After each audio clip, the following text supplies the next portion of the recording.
You shouldn't have listened.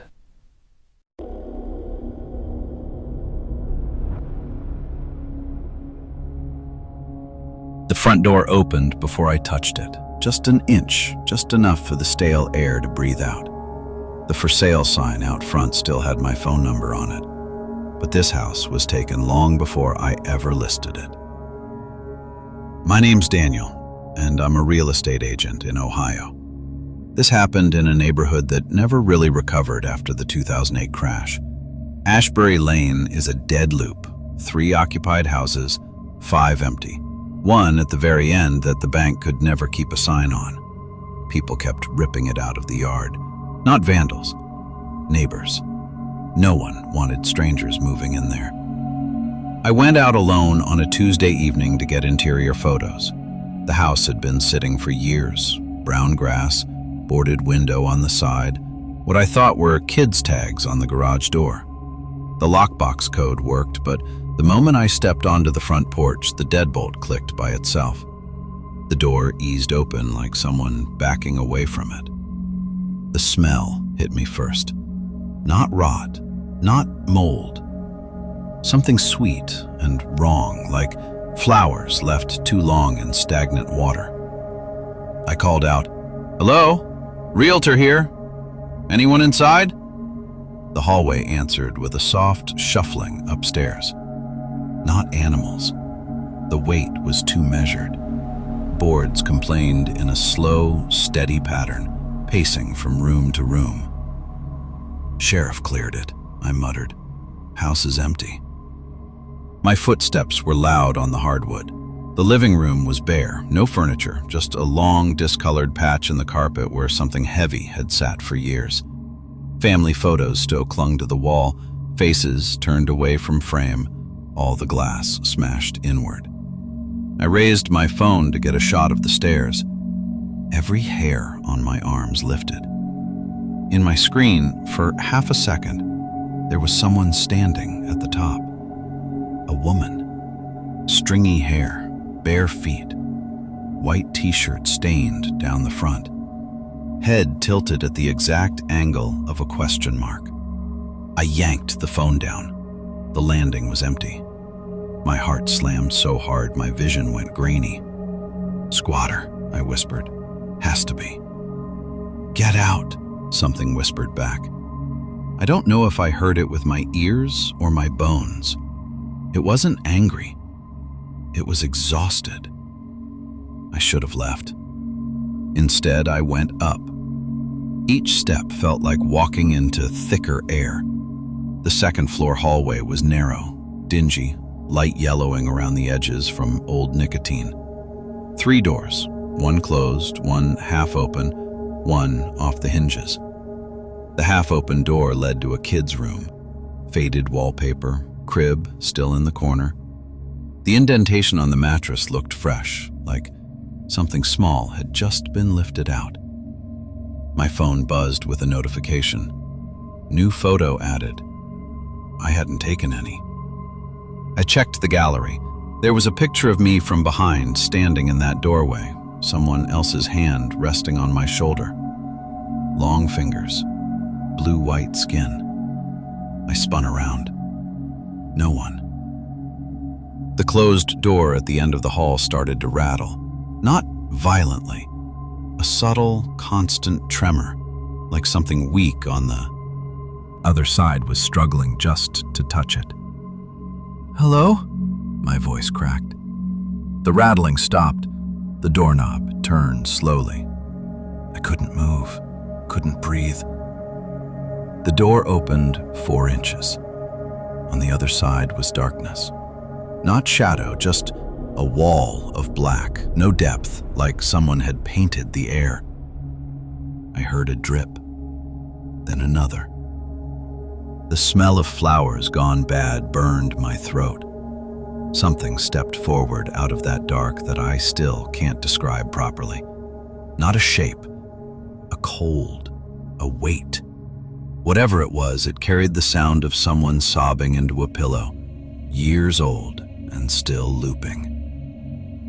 Back downstairs, the front door slammed shut on its own. The lock slid. I heard it. My phone screen flickered. Every picture replaced itself, frame after frame of that upstairs bedroom, same angle, each one closer to the closet in the far corner. The door bulged outward about halfway up, like something inside had thrown its shoulder against it so many times the wood remembered. On the last photo, the closet door hung open. A woman's face stared out from the dark, not at the camera, at me. Right then, in the real room, the closet creaked. I ran. The hallway stretched longer than it had any right to. My hand hit the banister. It was slick with something that came away brown on my palm. The stairs bucked under me, pulsing with a heartbeat that wasn't mine. Downstairs, the living room that had been empty now had furniture. A couch, coffee table, TV turned off but reflecting something moving behind me. Family photos back on the wall. Blasts perfect again. Faces turned toward the camera now, but all the eyes were scratched out from the inside. The front doorknob turned on its own, very slowly, then stopped. "Please," a woman's voice said from right beside my ear. "Don't show them the house. Don't bring anyone here." The air pressed hard on my chest. I said, "Okay." The pressure lifted. The knob spun the rest of the way. The door eased open. I didn't list it. I quit the agency 2 weeks later. I don't drive down Ashbury Lane. Sometimes my phone adds a new photo by itself. The shots are always of empty rooms I don't recognize. Same beige carpet, same closet bulging in the middle, same dark stain on the floor that never quite dries. And in the last frame, there's always a for sale sign in the front yard with my name on it, waiting for me to come unlock the door again. The neon vacancy sign buzzed, even though the power box was ripped out of the wall. The front office bell rang the second I touched the door. Behind the desk lay a guest book with my name already written on today's date, and the rooms out back were lit one by one, like someone was walking ahead of me, turning them on. I'm Tyler. I do freelance photography, urban decay, abandoned places, that kind of aesthetic Instagram eats up. The old sandstone motor lodge off Highway 54 was one of those you have to see it before it collapses locations. Concrete U-shape, 2 stories, 12 rooms, pool out front full of mud and shopping carts. Closed since the 90s. The first time I pulled in, late afternoon, it just looked sad. Weeds through the asphalt, curtains shredded, a plastic flamingo half buried in gravel. Still, the office door opened smoothly when I pushed it. The bell on top jingled like someone had just come in ahead of me. No power, I told myself. Wind. The interior smelled like old paper and nicotine. Counter sticky with dust. Behind it, a pegboard still held room keys, little plastic green diamond tags listing numbers. Every key was in place, except 11. On the counter sat an open guest book. The last entry was 20 years old, the ink faded to ghost gray. The line beneath it was fresh black, wet enough to smear. My name, today's date, room 11. I stared at it until my scalp tingled. That was when the pool lights flicked on outside. I saw the glow through the dirty office window first, murky, underwater green. Then one after another, the balcony lights on the second level blinked to life. Room 7, room 9, room 11. Something about the pattern crawled under my skin, like waking up in a car that's already moving. My brain said, trespassers, squatters, kids with a generator. My body said, leave. I went to 11 anyway. The concrete breezeway amplified every step. Sunset turned the sky the color of bruised fruit. My hand brushed peeling paint, old gum stuck to rails. Doors shut, curtains still. Room 11's door stood cracked open an inch. Weak yellow light spilled out, flickering like an old TV. I knocked. "Anyone in there?" Silence. I pushed the door open with 2 fingers. The air in that room was too warm, not stale like the office. Lived in warm. The bedspread was pulled back, sheets wrinkled as if someone had just gotten up. On the nightstand, a key tag for 11 lay next to an empty glass with a ring of wet on the wood. The bathroom door was closed. The fan hummed. No footsteps, no breathing, just that fan. I lifted my camera, snapped a shot. The preview made my stomach clench. There was a shape sitting on the end of the bed that wasn't there in the actual room. Vague, washed out. Just the impression of a hunched figure, shoulders sloping, head bowed. While I watched, the bedsheet dipped in real time. A handprint appeared, fingers pressing into the fabric. The bathroom fan stopped. The door handle turned. I backed into the breezeway, almost tripping. From somewhere in the U-shaped courtyard, a TV switched on, then another. Static hissed through walls. Channels flipped rapidly, late-night infomercials, game shows, the tail end of a weather alert. A woman's voice floated in. "If you are traveling, shelter in place. Do not attempt to drive." Every door on the second floor, all 12, began to rattle in their frames.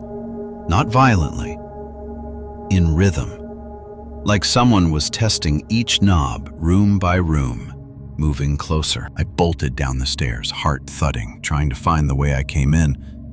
The pool glowed wildly, surface churning as if something huge had just sunk below.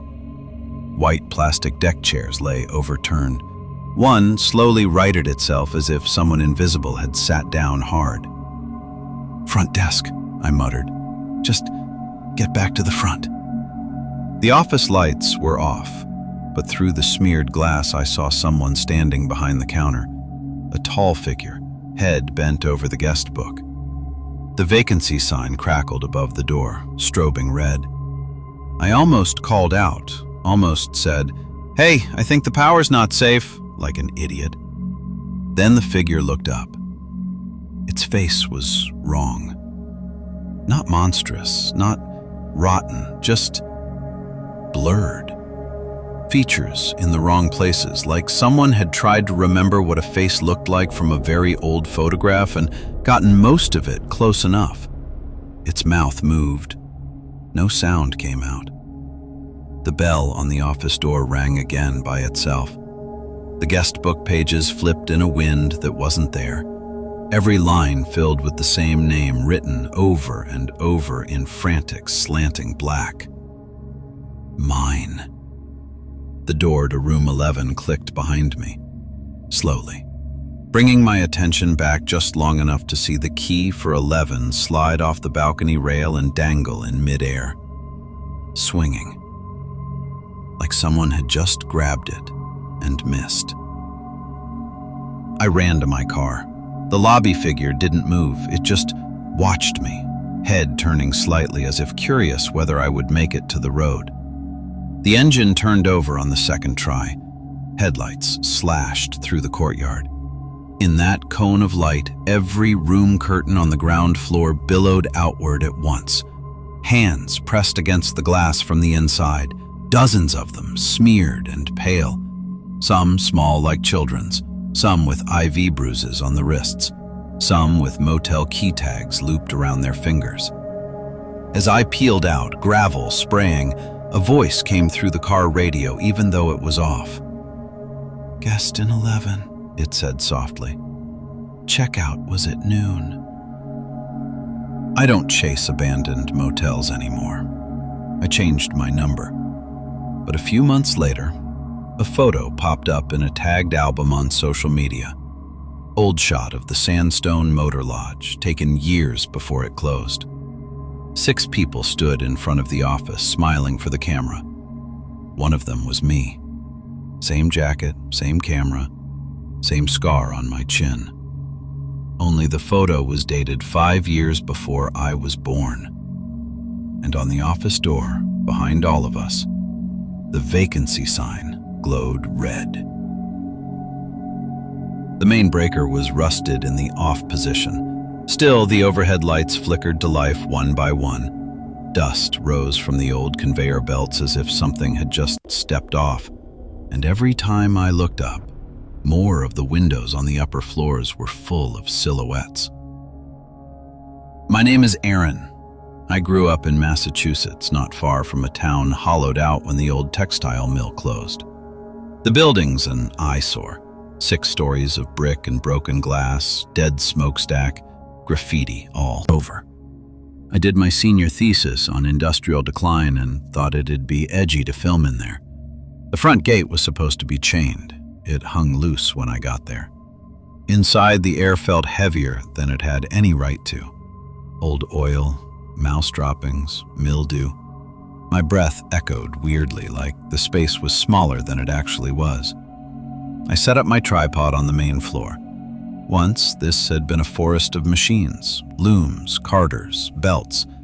Now it was mostly empty concrete and the rotting frames of forgotten equipment. Sunlight slanted through broken windows high up, catching dust like slow snow. I checked my shot. Wide angle. Perfect. Then the power came on. Overhead lights flickered down the length of the hall, buzzing awake. 1, 2, 10, 30. The hum crawled up the walls into my teeth. Old exit signs glowed red. A security panel on a far wall beeped like it was rebooting. I froze with my hand on the camera. The breaker room was 3 floors up and had been sealed since before I was born. Generator? I whispered to no one. One of the side doors banged open and shut as if someone had slammed through it. I called out, "Hello? Anyone here? I'm recording. I can leave if..." Machinery coughed. Somewhere deep in the building, belts started turning. A low metallic groan traveled through the floor, up my legs. The closest conveyor shuddered and lurched, its rubber surface creaking like it remembered how to move. It carried nothing. Still, the belts rippled in ways that suggested weight, imprints, as if body after body was moving down them, invisible but present. A rusted hook above it began to sway, creaking. The air temperature dropped 10 degrees in seconds. My own voice came back to me over the PA system that shouldn't have worked, a tinny echo. "Hello? Anyone here?" Then a second voice cut in on the same speakers. A man, Eastern accent, old. "Keep 'em moving," he barked. "No stoppage! No stoppage!" A factory whistle blew in the distance. I jumped, my bones rattled. There was no whistle. The tower had collapsed decades ago. I backed toward the exit. My boots slid in a thin line of something on the floor. Grease, I thought, until I saw the color. Brown, almost black, dragged from one machine to another in smeared arcs. The pattern wasn't random. It looked like handprints. "Stop shooting," a woman's voice whispered right next to my ear. I spun. No one. But my camera angle had changed. The tripod hadn't moved, but what it saw had. Frame now centered on an overhead catwalk where shapes paced slowly back and forth. At first I thought they were a trick of light. Then one stopped, turned, and leaned its elbows on the rail, exactly like a bored worker taking a break. The shape had no features, just human outline, darker than shadow. Eyes, 2 hollows, fixed on me. Something wet hit my cheek. I wiped it automatically. My fingers came away red. Overhead, the pipes began to drip, thick, dark drops pattered onto the metal surfaces below. The sound multiplied, plip, plip, plip, until it was a rain of ghost liquid parallel to the dust. A siren blared. Lights strobed red. The belt nearest me jammed with an invisible pileup. The hook over it swung wildly, screeching like it was being yanked by a struggling weight. On the far end of the hall, a door burst open so hard it hit the wall. Figures poured out, line of workers in old coveralls, heads down, moving in perfect rhythm. They were almost transparent, but in the strobes I could see details.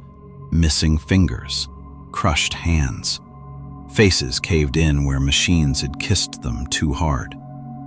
They never looked at me. They just kept walking. Right through me. It felt like being plunged alternately into boiling water and glacier melt. Every nerve in my body fired off at once. My vision blurred white. When it cleared, the line of workers was gone. Only my camera remained, still recording. Its viewfinder now showed the main floor packed wall to wall with solid bodies, shoulder to shoulder, eyes dead, all facing me. I saw myself, a tiny figure at the bottom of the frame, standing alone. Then the shot zoomed. Not out, in. Fast. Right into my face. My own expression swallowed the frame, eyes dilated, cheeks wet with something that wasn't just the drip. The image froze. The camera clicked like it had just taken a still portrait. Everything stopped. Lights off, belts silent, air dead. I ran tutorials on that footage later, frame by frame.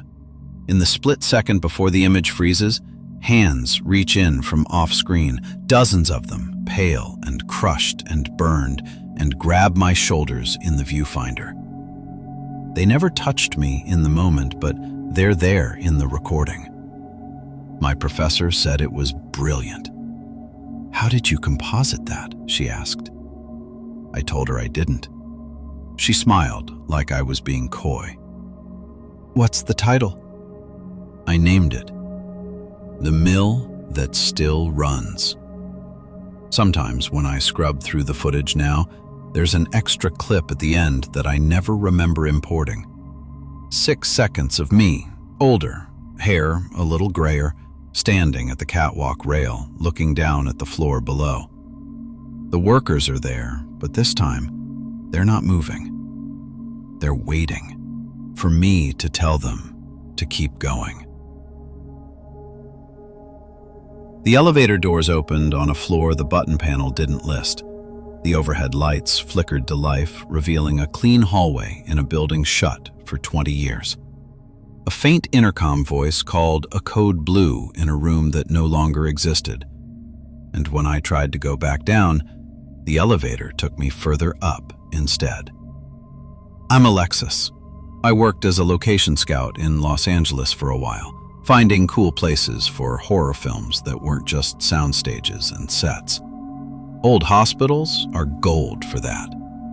The Victor Heights Medical Center was supposed to be one of those use the lobby, fake the rest buildings, abandoned since some scandal back in the 90s. Power cut. Top floors asbestos riddled. We had permission to use the ground floor for a day. I rode the freight elevator up alone just to see how bad the upper levels were. Dumb idea, I know. The elevator only had buttons for L, 1, and 2.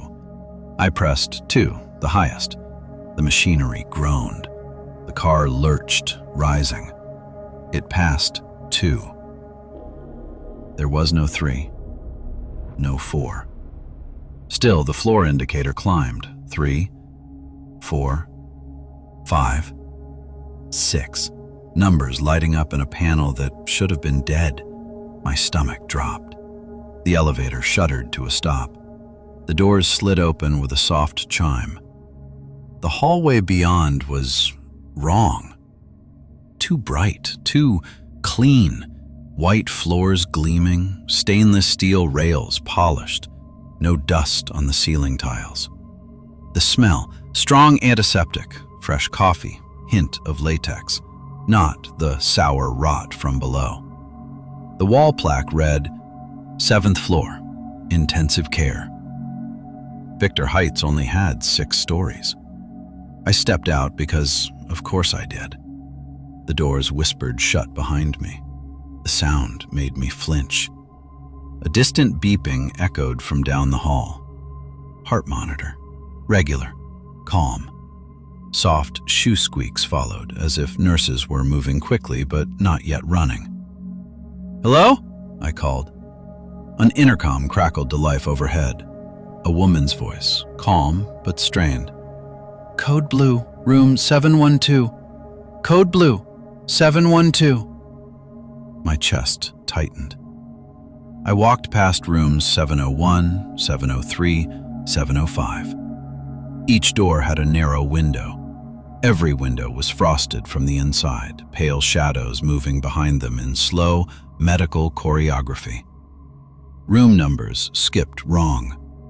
707, 711, then 712. The door stood open. The room beyond was bathed in that too clean fluorescent glow. Bed made, IV bag full, monitor steady at 72 BPM.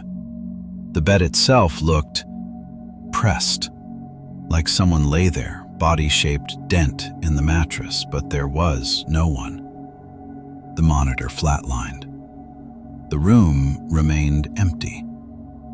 Footsteps pounded the hall. I pressed myself against the wall as a team of doctors and nurses rushed past, barely more than impressions. White coats, scrubs, stethoscopes. Their faces were smudged as if someone had blurred them for privacy. They poured into 712, talking over each other. "Pressure dropping. Charge to 200. We're losing him." The defibrillator paddles came down on air. The body-shaped dent in the bed didn't move. Then every head in that room turned toward me. Not their bodies, just their heads. Necks twisted too far, skin stretching, bones not quite following. "Visitor," someone said without moving their mouth. The room lights flickered. The figures twitched, then snapped back into their tasks, repeating the same motions. Paddles, compress, call out numbers. Code Blue on a patient who had been gone a long time. I stumbled back toward the elevator. The doors refused to open. The call button light stayed dark. Behind me, the intercom squawked again, this time a different voice, male, clipped. "Attention, staff. Victor Heights Medical is now closed. Please escort all visitors out of the building." The hallway lights shut off in sequence from the far end toward me. I turned and ran the other way, deeper into the floor. Bad instinct. Panic. The exit stairs should have been around the next corner. Instead, I found another nurse's station. Computers hummed, a half-full coffee cup steamed gently. I looked at the screen nearest me. A visitor log filled every inch. Names, times, reasons for visit. The last entry scrolled itself across in real time, letters appearing one by one as if typed by invisible fingers. Alexis Gordon, location scout, arrived 3:16 p.m. Status, incomplete. The overhead lights turned blood red. The intercom. "Code Violet, unauthorized person in ICU." Doors along the hall clicked open, one by one, hinges sighing. From inside each room, something stepped out. Not doctors, not patients. Shadows that had soaked up every sound and movement in those rooms for decades. Leftover moments, residual terror. They wore hospital gowns and staff badges made of fog. Some dragged IV poles that didn't touch the floor. Some still had plastic intubation tubes hanging from nowhere near their mouths. All of them faced me. "Visitor," they said, all at once, in a wet, airless chorus. The floor under my feet cold burned through my shoes. My breath smoked like winter. My hand finally found the elevator button. It lit. The doors opened behind me. I didn't question it. I dove in and slapped every button. The doors closed on a dozen hands slapping lightly against them from the outside. Soft, papery sounds like wet files being stacked. The panel lights flickered through numbers that didn't exist. 9, 10, 11, -1. When the doors opened again, I was back in the lobby. Dim, dusty, rotting ceiling, graffiti on the walls, no antiseptic, no coffee.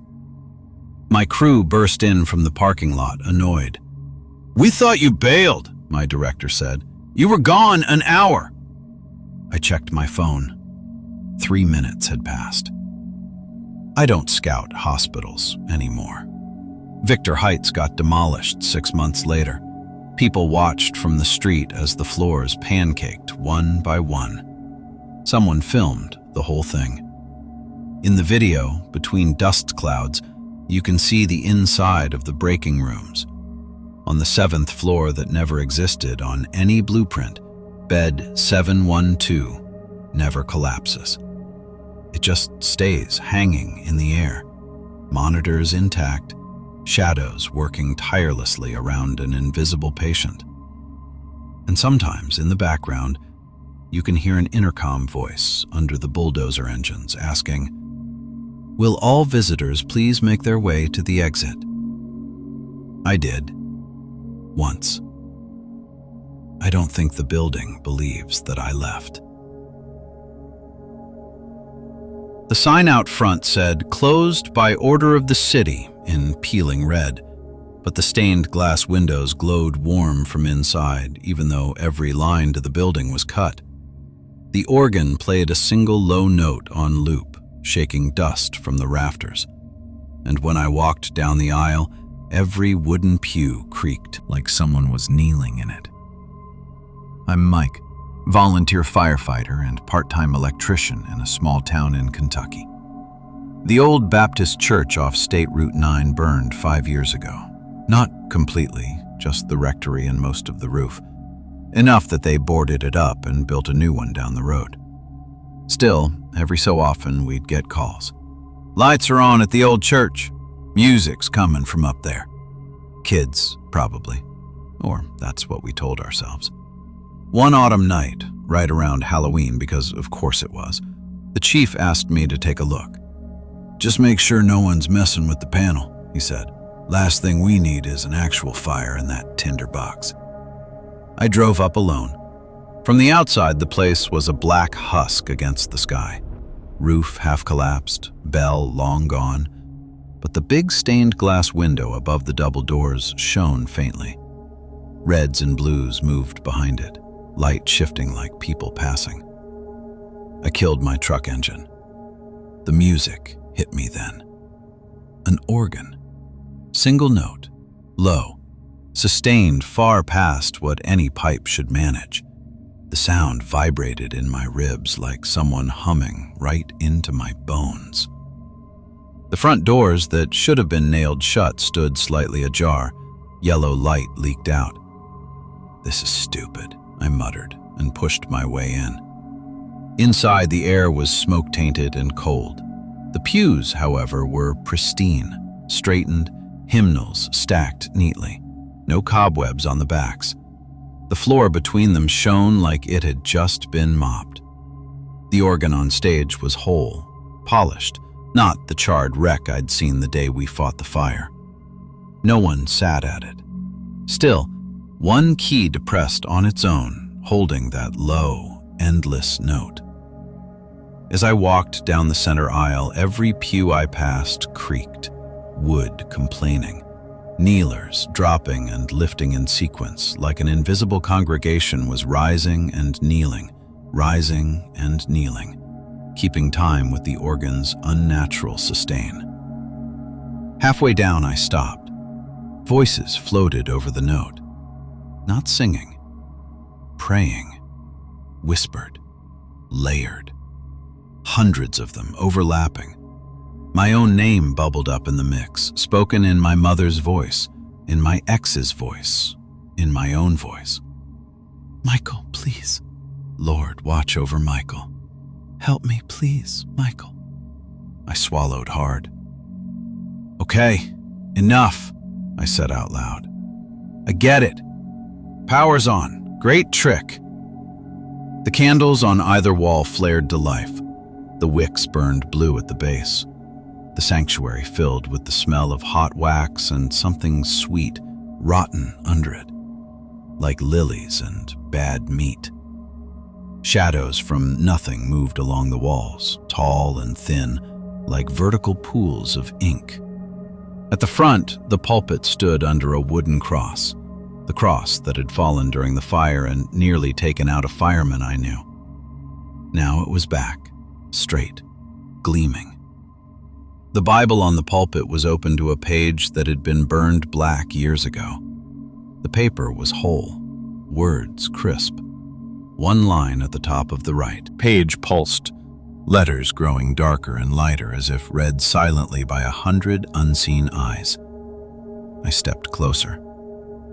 The verse didn't make sense. None of it did. The text crawled, letters rearranging themselves into half-remembered phrases from my life, things I'd said, things I'd heard. I swear to God I'll be there. This is the last time, I promise. Please, just get him out, please. All the times I'd made promises on scene, all the times I'd lied. The organ note stopped. The silence after it was absolute, like somebody had clapped a lid over the world. Then, from behind me, a rustle, fabric, breath. I turned. Every pew was full. They weren't solid, not all the time. Flickered in and out like someone was turning a dimmer, trying to decide how much to show me. Men in suits made of shadow, women in veils of smoke, children with Sunday shoes that didn't quite touch the floor. Their hands were folded, their heads bowed. Every pair of eyes in that place was closed, except one near the back. A little boy. He looked exactly like the kid I didn't reach in time in a trailer fire 3 towns over last year. Same Mickey Mouse shirt, same hair sticking up in the back, same one blue sneaker and one bare foot. He lifted his head. His eyes were burned out sockets full of candle flame. "Late," he mouthed. No sound, just that one word. The congregation rose as one, not up, forward. They moved like smoke underwater, pouring into the aisle, into the space around me, through me. Every touch was ice and burn at the same time. My radio squawked on my belt, flipping through channels by itself, catching half sentences. "Copy, victim trapped, roof is compromised. He didn't make it." I stumbled backward onto the steps of the stage. The cross behind me creaked, wood shifting. "Why are you here?" a dozen voices asked directly in my skull. I came to check the power," I stammered. Laughter rolled through the church then. Not joyful, not cruel exactly, just hopeless. "The power's fine," they said. "You're the one with the short." Lights blew out one by one. Pews emptied. The shapes poured upward into the rafters, into the walls, into the burned shadows from the fire that weren't there anymore. The little boy stood alone in the center aisle. "Don't answer the next call," he said in a voice that was nothing like his. It was old, sandpaper and smoke. "You won't make it back." Then he wasn't there. The organ, the clean pews, the brushed floor, they were all gone in a blink. I stood in a blackened shell, broken benches, char marks up the walls, moonlight through a hole in the roof. My flashlight lay where I'd dropped it, beam cutting across dust. No candles, no Bible, no boy. Back in the truck, my radio crackled. A voice I knew, frantic. "Structure fire, corner of Mill and Oak, reported child trapped, engine 2, respond." My hand went numb. I turned the radio off. The next day, I heard about the fire anyway. The kid made it out. Another crew got there. I don't go near the old church. Someone spray-painted a new sign on the fence. God moved. Sometimes, late at night, when I pass the new building on the highway, all its windows are dark. But way up on the hill, in the burned-out skeleton of the old one, colored light glows for a second behind a broken, stained glass Jesus, just enough to throw a cross-shaped shadow across the road. If I turn my radio on right then, every channel is the same. An organ holding one long, low note, waiting. The marquee out front still advertised a movie from 20 years ago. The ticket booth glass was cracked, but the open sign flickered faintly. Inside, the snack bar screens played ads for candy that hadn't existed in a decade. And in the main auditorium, someone laughed in the dark at a joke I hadn't told yet. I'm Jonah. My grandfather owned a small single-screen movie theater in a dying downtown somewhere in Indiana. The Capri. Red seats, sticky floors, popcorn machine that ran more than the projectors did. He loved that place. Lived in the apartment above it until he died. We closed it after. Couldn't afford repairs, water damage, black mold, pigeons. A few months later, I went back to grab some of his stuff, posters, a metal film canister he used as an ashtray. Nostalgia. The front door keys still worked. The emergency lights glowed faintly, running off batteries that should have been dead. Behind the glass of the ticket booth, the old LED open sign blinked half-heartedly. I hadn't turned it on. I stepped into the lobby. The smell hit me like a fist of memory. Popcorn, fake butter, that weird syrupy cola scent. It shouldn't have. The concession stand had been dry for months. The backlit menu boards above the counter were on, scrolling prices like it was 1998 again. Large popcorn, $3.50. Now serving, Pepsi Wild Cherry. Coming soon, new Starburst flavors. I almost called out, "Grandpa?" like I was 10 again. A trailer started in the main auditorium, muffled at first. Bass rumble, music swell. The sound bled under the heavy doors like smoke. My hand shook as I pushed through. The house lights were down.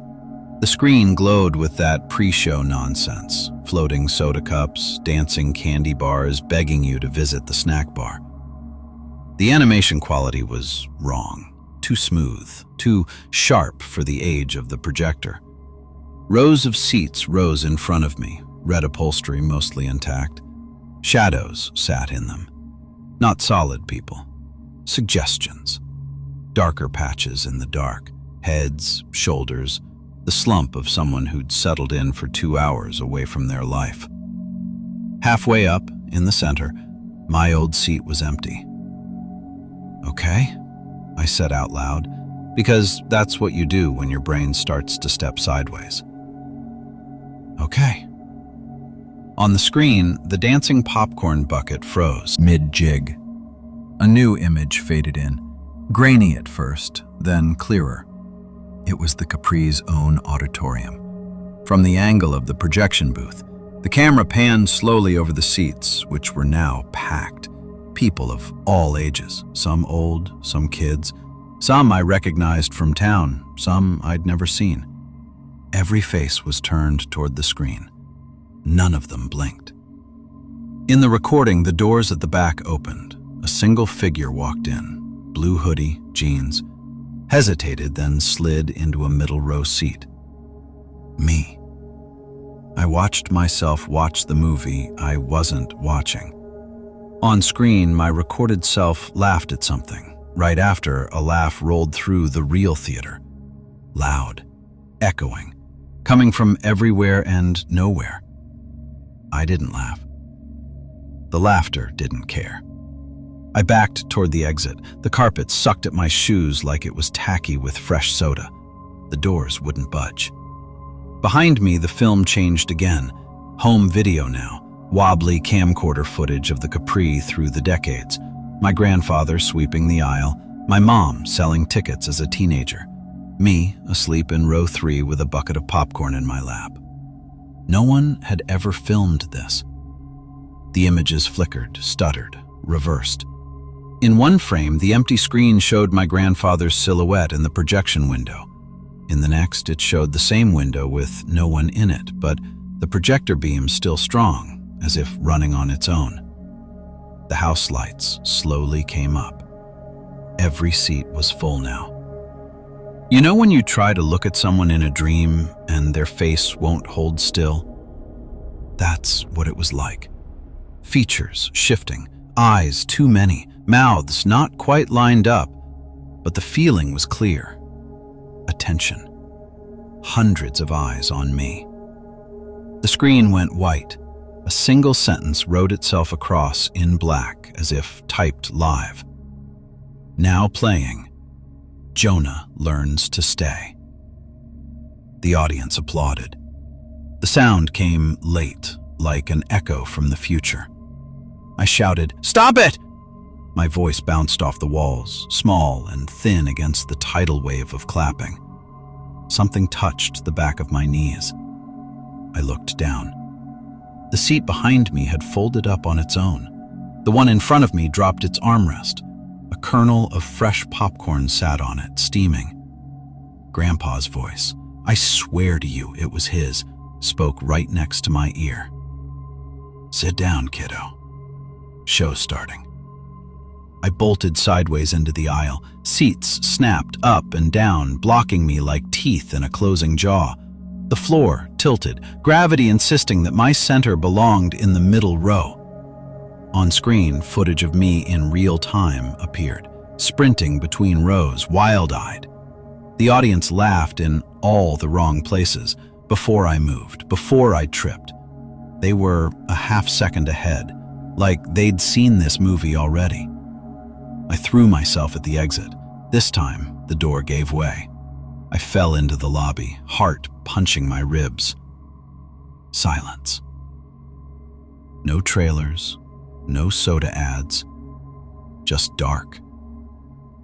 The concession signs were dead, the smell of popcorn gone, replaced by mildew and bird shit. Upstairs, something heavy dragged across the projection room floor, the sound of a reel being loaded. I didn't go get my grandfather's things. I left them there, wherever they were. At home that night, my TV turned itself on at 3 a.m. White screen, then text. Tonight only, one-night return engagement. Jonah at the Capri. I pulled the plug. Didn't matter. The reflection in the black glass showed row 3 of the Capri's seats behind me. Empty. Waiting. As I watched, someone sat down in the one right behind my reflection. I could feel breath on the back of my neck. "Sit down, kiddo," my grandfather's voice said again. "We don't like it when people walk out." I moved apartments. The Capri finally got demolished 2 years later.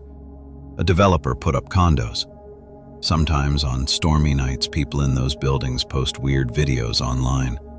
TV static that suddenly cuts to an image of a red theater seat, a shadow in a projection booth window where there is no window. Always the same comment under the clips from burner accounts with no history. "Shh," they say. "Movie's starting."